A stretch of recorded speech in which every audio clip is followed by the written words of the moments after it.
ان الحمد لله نحمده ونصلي على رسوله الكريم اما بعد فاعوذ بالله من الشيطان الرجيم بسم الله الرحمن الرحيم والفجر وليال عشر والشفع والوتر والليل اذا يسر وعن ام سلمة رضي الله عنها قالت قال رسول الله صلى الله عليه وسلم اذا دخل العشر وعنده اضحية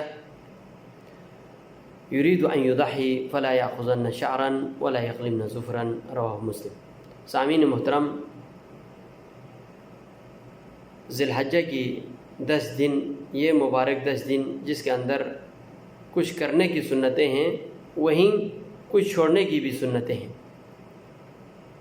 جہاں قربانی کرنا، نماز پڑھنا، روزہ رکھنا بہترین عمل ہے، وہیں ان 10 دنوں کے اندر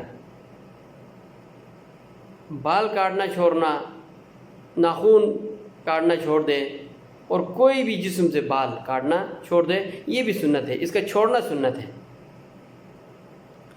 اگرچہ علماء کرام کے درمیان اختلاف ہے، اللہ کے پیارے نبی علیہ الصلوۃ والسلام کی ان حدیثوں میں بہت تاکید کی گئی کہ فلا یأخذن شیئا، یعنی کوئی بھی بال نہ کاٹے، کوئی ناخن نہ کاٹے۔ علماء کرام کے درمیان اس میں اختلاف ہے، کیا یہ واجب ہے یا یہ مکروہ ہے یا سنت مؤکدہ ہے۔ بعض علماء اس کی وجوب کی طرف گیا ہے۔ ہر حال میں ان حدیثوں پر عمل کرنا چاہیے، ہمیں کوئی بھی بال، کوئی ناخن نہیں کاٹنا چاہیے، کسی بھی جسم کے حصے سے بال نہیں کاٹنا چاہیے، جیسے بغل کے بال ہیں، مونچھیں ہیں، زیر ناف بال ہے، کوئی بھی بال جسم سے کہیں سے کوئی بھی بال کاٹنا یہ ممنوع ہے۔ لیکن بعض علماء اس کو مکروہ تنزیہی کی طرف گیا ہے، یہ حرام نہیں ہے بلکہ یہ مکروہ ہے، ناپسندیدہ عمل ہے، یہ نہ کرنا بہتر ہے۔ ان میں بھی جمہور علماء کے نزدیک یہی موقف ہے۔ تو ان اختلاف سے قطع نظر کم از کم اتنا تو ضرور ہے، اللہ کے نبی علیہ الصلوۃ والسلام کی بہت بڑی تاکید آئی ہے۔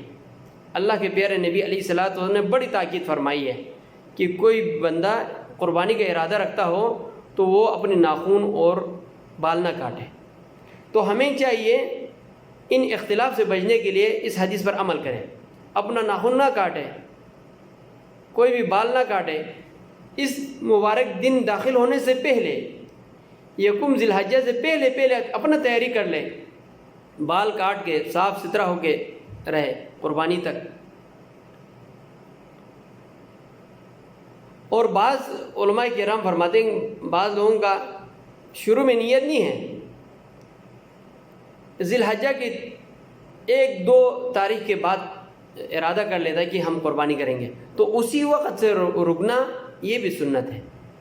مثال کے 5 ذی الحجہ کو اس کو خیال آیا کہ مجھے قربانی کرنا چاہیے، ارادہ ہو گیا، اب وہیں سے وہ کاٹنا چھوڑ دیں۔ تو بیان کرنے کا مقصد یہ ہے، یہ مبارک مہینہ، جہاں اس مبارک مہینے کے اندر جو 10 دن ہیں بہت اہمیت کے حامل دن ہیں، بہت فضیلت والے دن ہیں، وہیں کچھ سنتیں کرنے کی ہیں تو کچھ کام چھوڑنا بھی سنت ہے۔ تو ان چھوڑنے والے سنتوں میں بال کاٹنا، زیر ناف بال ہو، مونچھیں ہوں اور ناخن ہو، یہ اس کا ترک کرنا یہ بھی سنت ہے۔ باقی قربانی عید کے بعد، عید قربان کے بعد آپ کاٹ سکتے ہیں۔ اللہ تبارک و تعالیٰ سے دعا ہے کہ اللہ تبارک و تعالیٰ ہمیں اللہ کے پیارے نبی علیہ الصلوۃ والسلام کے تمام سنتوں پر عمل کرنے کی توفیق دے۔ وآخر دعوانا ان الحمد للہ۔